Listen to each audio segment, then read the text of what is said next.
शिक्षा विभाग और सरकार से हमारी ये मांगे। दिल्ली में हुए प्रोटेस्ट के बाद आए नतीजे को देखकर देश के अलग अलग स्कूलों में पढ़ने वाले स्टूडेंट्स का हौसला बढ़ गया है। अलग अलग जगहों पर स्टूडेंट्स अपनी मांगों को लेकर खड़े हो रहे हैं। बिहार की ये तस्वीरें देखिए। जनरेशन अल्फा ने स्कूल में बुनियादी चीजें ठीक नहीं होने के चलते प्रोटेस्ट किया। स्टूडेंट्स ने आरोप लगाया कि स्कूलों में पंखे खराब हैं, बेंच ठीक नहीं है, इन्हें ठीक करने पर कोई ध्यान नहीं दे रहा है। स्टूडेंट्स ने प्रोटेस्ट किया तो डीएम ने अपना आदमी भेजा, लेकिन बच्चे नहीं माने और आखिर डीएम को आना पड़ा। डीएम ने इन स्टूडेंट्स की मांगों को सुना और उन्हें जल्द से जल्द पूरा करने का भरोसा दिया है। ऐसा ही मामला राजस्थान से भी सामने आया है। राजस्थान के जालौर में एक सरकारी स्कूल में टीचर की कमी से स्टूडेंट्स ने गुस्सा जताया तो स्कूल के बाहर घंटों तक प्रोटेस्ट किया गया। बाद में सरकारी अधिकारियों ने स्टूडेंट्स को समझाकर प्रोटेस्ट खत्म कराया और स्कूल में 4 टीचर्स को अपॉइंट करने का हुक्म जारी किया है। बाकी 3 टीचर्स को 10 दिनों के अंदर अपॉइंट करने का भरोसा दिया। यानी राजस्थान के स्टूडेंट्स ने भी अपनी मांग को मनवाया और प्रोटेस्ट खत्म किया। इन तस्वीरों को मीडिया नहीं दिखाएगा। 10 बजे तक कोई नहीं आया तो हम रोड ब्लॉक करेंगे। सोशल मीडिया पर सीनियर पत्रकार रवीश कुमार ने कहा कि बहुत शानदार, अभी की लड़ाई टीचर की और अगली लड़ाई अच्छे टीचर की। Bihar state transgender welfare board की पहली बैठक में एक ऐसा प्रपोजल सामने आया जिसने लोगों को हैरान कर दिया। बोर्ड के एक मेंबर ने प्रधानमंत्री नरेंद्र मोदी के नाम पर मंदिर बनाने का प्रपोजल रखा। उनका कहना है कि ट्रांसजेंडर कम्युनिटी को सम्मान और अधिकार दिलाने में मोदी सरकार का बड़ा रोल रहा है। बोर्ड ने इस प्रपोजल को अप्रूवल दे दिया है। देश में पटना के जिला में भगवान श्री नरेंद्र मोदी जी का मंदिर बने। सोशल मीडिया पर लोगों ने कहा कि ये एक अंधभक्त होने की मिसाल है। मंदिर बनाने के पुराने नियमों वाली किताबों में बताया गया है कि शिव, विष्णु और देवी जैसे भगवानों की मूर्तियों की बनावट कैसे की जाए, लेकिन इनमें कहीं भी किसी आम जिंदा इंसान के लिए मंदिर बनाने की बात नहीं लिखी गई है। प्रधानमंत्री मोदी को लेकर चल रहे मीम पर एंकर अमिश देवगन ट्रोल हो गए हैं। एक मीम आपने सोशल मीडिया पर तैरते हुए बहुत देखा होगा। उस मीम का इस्तेमाल हाल ही में स्टूडेंट्स के प्रोटेस्ट में देखने को मिला, लेकिन उस वायरल मीम को समझाने के लिए एंकर अमिश देवगन सामने आ गए। अमिश देवगन भोजम वाले मीम का पूरा मतलब समझाने लगे। उन्होंने कहा कि यह संस्कृत है और इसका मजाक उड़ाने वालों को खामोश करने के लिए आप इसे दूसरों तक भी जरूर पहुंचाएं। इस खूबसूरत श्लोक का मजाक नहीं उड़ाना चाहिए। लोगों ने एंकर को ही ट्रोल कर दिया है। न्यायेन राज्यम लवड़ेन भोज्यम। सोशल मीडिया पर लोगों ने कहा कि भाई, मीम्स से लड़कर कोई नहीं जीत सकता। तुम मजाक करने वालों को चुप करा सकते हो, लेकिन मीम्स को नहीं। मीम्स दलदल की तरह होते हैं, जितना उनसे लड़ोगे उतना ही फंसते जाओगे। उनसे निपटने का सबसे अच्छा तरीका है उन पर हंसना सीखो। News anchor Rubika Liyaquat news की पाठशाला में शिक्षा को लेकर बात कर रही थी। शो शुरू होने से पहले ही लोगों ने उन्हें ट्रोल कर दिया। एंकर शो के शुरुआत में बोर्ड पर शिक्षा लिखने के लिए आगे बढ़ी तो उन्होंने ब्लंडर कर दिया। उन्होंने शिक्षा की स्पेलिंग गलत लिखी, जिसे बाद में उन्होंने मिटा दिया।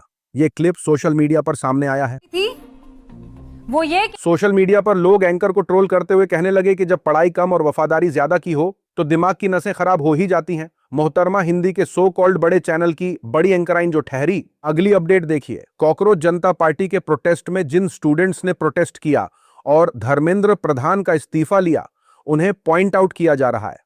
खासकर उन लोगों को जिन्होंने नरेंद्र मोदी के बारे में कुछ भी बोला हो। भाजपा और उनके गोदी एंकर प्रोटेस्ट में शामिल हुए स्टूडेंट्स और सरकार से इनाम पाए स्टूडेंट्स का वीडियो चला रहे हैं। सुधीर चौधरी और भाजपा वाले नैरेटिव चला रहे हैं कि कौन सी सोच वाली जनरेशन आप चुनना चाहेंगे, बाबर की विरासत पर ठुमके लगाने वाली या अपने देश या स्टेट का मान बढ़ाने वाली। आरोप है कि बहुत से राइट विंग इन्फ्लुएंसर्स और आईटी सेल के लोग उन लड़कियों के पीछे पड़े हैं जिन्होंने प्रोटेस्ट के चलते नरेंद्र मोदी के खिलाफ सख्त गुस्सा जताया था। दावा किया जा रहा है कि जंतर मंतर प्रोटेस्ट में नरेंद्र मोदी के खिलाफ गलत भाषा का इस्तेमाल करने के आरोप में नोएडा पुलिस ने रुचिका सिंह नाम की इस लड़की के खिलाफ एफआईआर दर्ज की है। सोशल मीडिया पर सुधीर चौधरी के स्टूडेंट्स को लेकर किए जा रहे शो पर लोगों ने उन्हें ट्रोल किया है। सीनियर पत्रकार ने कहा कि बिगड़े हुए बच्चे इंस्टाग्राम पर गाली दे रहे हैं, इसलिए उन्हें टारगेट किया जा रहा है। वो सुधीर चौधरी की तरह सीधा सीधा प्राइम टाइम में नफरत क्यों नहीं फैलाते। बॉलीवुड एक्ट्रेस गुल पनाग ने भी बयान दिया, जिसे इस मामले से जोड़कर देखा जा रहा है। एक्ट्रेस ने कहा कि कमाल की बात है कि बहस का मुद्दा ही बदल गया। जहां बात स्टूडेंट्स पर ज्यादा सख्ती, जवाबदेही और सिस्टम की नाकामी पर होनी चाहिए थी, वहीं अब पूरा देश नई जनरेशन की भाषा और शब्दों पर चर्चा करने में लगा हुआ है। जो गोदी मीडिया स्टूडेंट्स के प्रोटेस्ट को कवर नहीं कर रहा था, उनकी मांगों को सरकार तक पहुंचाने से बच रहा था, जो इस प्रोटेस्ट में विदेशी फंडिंग होने का दावा कर रहा था, वो इन्हीं स्टूडेंट्स और कॉकरोच जनता पार्टी के लोगों का इंटरव्यू करने के लिए बहुत बेताब दिखाई दे रहा है। एक लाइव वीडियो कॉल के दौरान कॉकरोच जनता पार्टी के सौरव ने दावा किया कि उनके पास अंजना ओम कश्यप की तरफ से इंटरव्यू करने के लिए ऑफर आया है। आज तक की टीम ने उनसे कांटेक्ट किया और कहा कि अंजना ओम कश्यप आपके साथ इंटरव्यू करना चाहती है, क्या आप टाइम दे सकते हो? सौरव ने इस पर जवाब दिया कि अभी हम ये सोच रहे हैं कि कौन से गोदी मीडिया चैनल्स को ब्लैकलिस्ट करें, आपको भी सोचकर ही जवाब देंगे। इस पर अभिजीत ने उन्हें मशवरा दिया कि अंजना से इंटरव्यू के लिए यह शर्त रख देना कि जो सवाल आपने प्रधानमंत्री मोदी से पूछे थे वही मुझसे पूछना पड़ेंगे, तभी आपको इंटरव्यू दूंगा। ये वीडियो सामने आने के बाद एंकर अंजना ट्रोल हो गई है। ने उनसे बोला क्वेश्चन वही पूछना जो मोदी जी को पूछते तो ही हम आएंगे। कंगना रनौत के स्टूडेंट्स पर दिए गए बयान के बाद लोग उन्हें एक्सपोज करने लगे हैं। कंगना ने खुद के बयान पर बचाव किया, लेकिन उनके खिलाफ ट्रोलिंग रुक नहीं रही है। लोग उनके पुराने बयान निकालकर दिखा रहे हैं, जिनमें वो खुद ड्रग एडिक्ट होने और दारू पीने की बात कबूल रही है। सीनियर पत्रकार अभिसार शर्मा ने कंगना रनौत को लेकर कहा कि यूथ को जनरेशन गटर बताने वाली कंगना रनौत और पत्रकारों पर गलत बयान देने वाली कंगना के दोनों बयान सुने। पहला, इंशाअल्लाह दारू पिएंगे वो भी पब्लिक तौर पर। दूसरा, ड्रग्स लेना। और ये सब आपने स्टूडेंट लाइफ के बाद किया। आप इंस्पिरेशन बनेंगी और दूसरों को गाली देंगी। क्या इनको डिफेंड करने वाले अंधभक्त इस पर कुछ कहेंगे? 1.5-2 साल में मैं एक फिल्म स्टार थी, एक ड्रग एडिक्ट थी। एंजॉय किए करे दारू पे। लोगों ने कहा कि कंगना रनौत को बीजेपी में शामिल करना पार्टी की बड़ी गलती थी। उन्हें बाहर रहकर सिर्फ पार्टी का सपोर्ट करने देना ही बेहतर होता। वैसे भी अब वो पार्टी के लिए बोझ बन गई है। आज की जनरेशन को जनरेशन गटर और प्रोटेस्ट कर रही लड़कियों को बदसूरत और करप्ट कहकर कंगना ने प्रधानमंत्री मोदी के 2 सबसे अहम वोटर तबकों, यूथ और औरतों को नाराज कर दिया है। वहीं बॉलीवुड एक्टर सोनू सूद ने बीजेपी सांसद और एक्ट्रेस कंगना रनौत के गटर जनरेशन वाले बयान की निंदा की है। सोनू सूद ने इस बयान को शर्मनाक बताया। उन्होंने कहा कि यूथ की वजह से ही एक्टर्स कामयाब बनते हैं।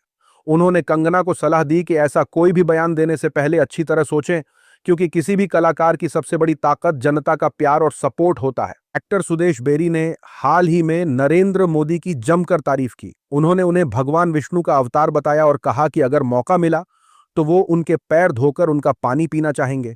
वहीं उन्होंने कॉकरोच जनता पार्टी पर भी निशाना साधा। सुदेश बेरी ने कहा कि जंतर मंतर पर बैठी कॉकरोच जनता पार्टी देश को आगे नहीं बल्कि पीछे खींच रही है। मोदी जी के पैर धो के पीना। एक्टर की बातें सुनकर सोशल मीडिया पर फेमस टीचर अभिनय मैथ्स ने कहा कि अगर चापलूसी भी ओलंपिक खेल होती तो इनका गोल्ड पक्का था। इतनी ओवरडोज चापलूसी देखकर तो मोदी जी भी कह दें, भाई थोड़ा कम कर लो, ब्रेक ले ले, लोकतंत्र है, दरबार नहीं। ये खबर देखिए, हॉकी फेडरेशन ने अगले महीने होने वाले हॉकी वर्ल्ड कप के लिए नई जर्सी लॉन्च की। नई जर्सी के लिए नीले रंग को बदलकर केसरी कर दिया गया। जर्सी के लॉन्च के बाद सोशल मीडिया पर इसकी सख्त बुराई की है। कई लोगों ने इस फैसले को पॉलिटिकल बताया। ऐतराज करने वालों में दिग्गज इंडियन खिलाड़ी भी शामिल थे। फॉर्मर कैप्टन रासकिन्हा ने जर्सी का रंग बदलने के फैसले पर सवाल किया था। उन्होंने कहा, हॉकी इंडिया ने खेल के लिए बहुत कुछ किया है, लेकिन ये अफसोस की बात है, इंडियन टीम की विरासत और पहचान नीला रंग रही है। मैंने कई साल तक गर्व से नीली जर्सी पहनी है। फैंस हमारी टीम को नीले रंग में देखना चाहते हैं। ये केसरिया रंग का क्या लॉजिक है? मेरा आसान और सीधा सवाल अपने गर्व, पहचान और विरासत से जुड़ा है। जर्सी वाले मुद्दे पर कप्तान हरमनप्रीत का कहना है, जब हमने नई जर्सी पहनकर मैच खेला, इससे मैदान पर खिलाड़ियों को पहचानना और आपस में तालमेल बिठाना आसान रहा। नीली जर्सी नीले मैदान में मिल जाती थी, इसलिए यह बदलाव किया गया है। इसका सपोर्ट करें और इस बात को बेवजह का मुद्दा न बनाएं। मामला इतना बढ़ गया कि हॉकी इंडिया को सफाई देनी पड़ी। उन्होंने जर्सी के रंग बदलने के पीछे की वजह बताई है। हॉकी इंडिया ने एक बयान में कहा कि नीली जर्सी नीले रंग की एस्ट्रोटर्फ यानी मैदान की सतह के साथ घुल मिल जाती थी। इंटरनेशनल हॉकी पिचों के लिए नीला रंग ही अब जरूरी किया गया है। इस एक जैसे रंग की वजह से खिलाड़ियों को मैदान पर साफ देखने में दिक्कत होती थी। फेडरेशन ने फिर इसे लेकर कोच और खिलाड़ियों से बात की। फेडरेशन ने बताया कि अच्छी तरह सोच विचार के बाद केसरिया रंग को चुना गया। उसी के साथ तमिलनाडु की विजय की सरकार स्टेट के मिड डे मील में चिकन बिरयानी शामिल करने पर विचार कर रही है। टाइम्स ऑफ इंडिया की रिपोर्ट के मुताबिक बैठक में टीचर्स से जुड़ी और भी मांगे शामिल थीं। इनमें पार्ट टाइम टीचरों को परमानेंट करना, टीचर एलिजिबिलिटी टेस्ट के क्वालिफाइंग मार्क्स को कम करना, सेकेंडरी ग्रेड के टीचरों की सैलरी में इजाफा करना और पुरानी पेंशन स्कीम को वापस लागू करने की मांग शामिल थी। इस खबर के बाद सोशल मीडिया पर मांस खाने और नहीं खाने को लेकर बहस छिड़ गई है। आईटी सेल स्कूलों में बच्चों को चिकन नहीं खिलाने की वकालत कर रहा है। इनके मुताबिक शिक्षा के मंदिर में बच्चों को चिकन खिलाना ठीक फैसला नहीं है। वहीं बहुत से लोगों ने कहा कि चिकन में भरपूर प्रोटीन होता है जो बच्चों की अच्छी सेहत, शरीर की बढ़त और मांसपेशियों को मजबूत बनाने में मदद करता है। मध्य प्रदेश के भोपाल में पूरी रात हजारों किसान सड़कों पर डटे रहे, सड़क पर ही खाना खाया और वहीं सो गए।